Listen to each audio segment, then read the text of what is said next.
Hello, I'm Cameron Keithley, and behind me is The Yard, Ottawa's indoor bike and skate park. Early last year, they raised over $100,000 in a Kickstarter in order to open an indoor bike and skate park for the Ottawa skateboard, biking, and scooter community. We've been following them for the last few months, tracking their progress, so let's take a look to see what's been happening.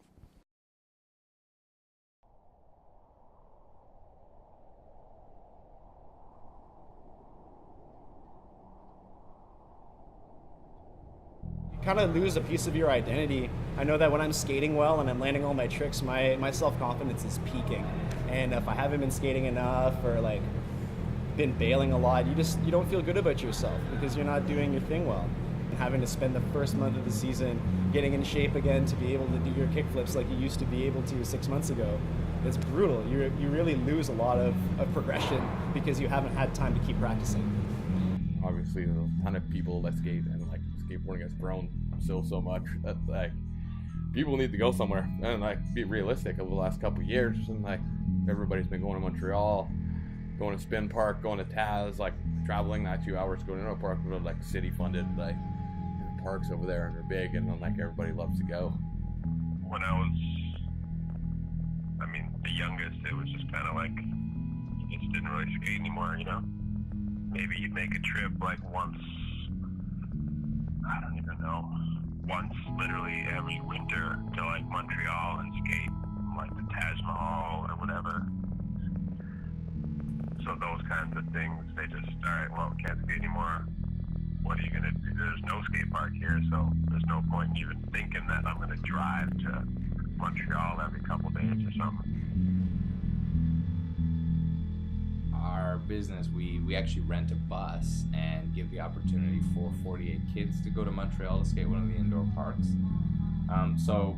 We do the best we can, and that's another thing where, we're trying to bring people together and leverage that to show, the municipality that there's a need, there's a demand for this type of thing. So we've got about 20,000 square feet, so we'll be catering to bikers, so both mountain bike, BMX, as well as kids, skateboarders, so we'll have an area that's more towards a street section, as well as a bowl for skateboarders, as well as scooter riders. And then we've got another number of other interest groups who've expressed interest, inline skaters, roller skaters, so we're pretty open to anyone who wants to come in and enjoy themselves. Community has been really good. So people were super supportive for the Kickstarter, but since then we've had a lot of people reaching out saying they want anything they can do to help build. We've had really good partners like the guys from Burling. They've been involved in giving us a lot of input into the design, helping run events to gain support. The bike shops around town have all been great. They donated things, so we had a couple of different events during the Kickstarter. They're all very interested. The Ottawa Mountain Bike Association is obviously really interested in this. It's been really, really good.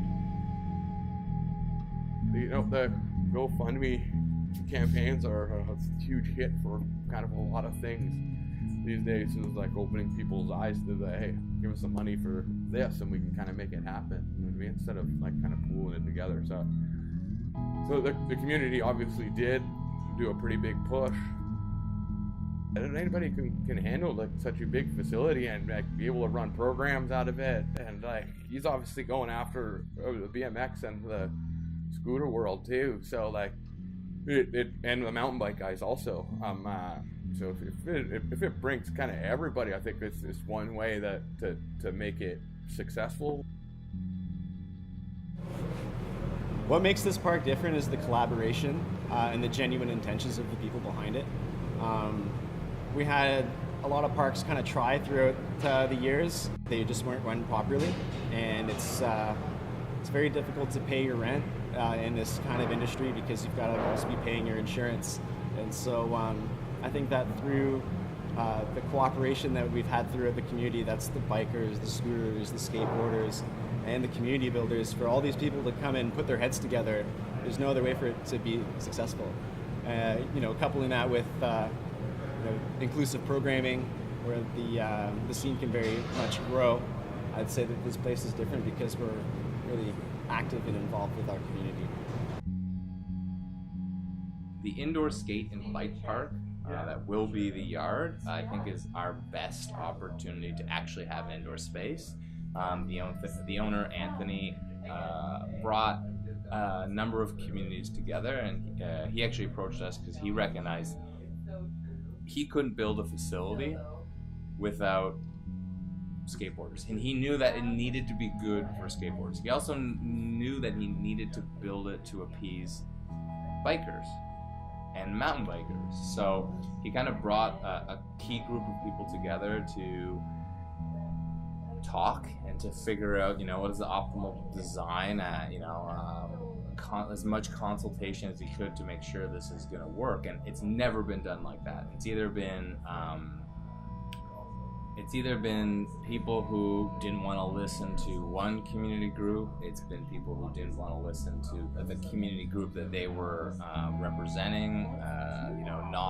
Not having the support of the retail businesses, not having support of the nonprofits. So this facility has all of those mechanisms lined up, and because they've approached us to do that, we're willing to back them.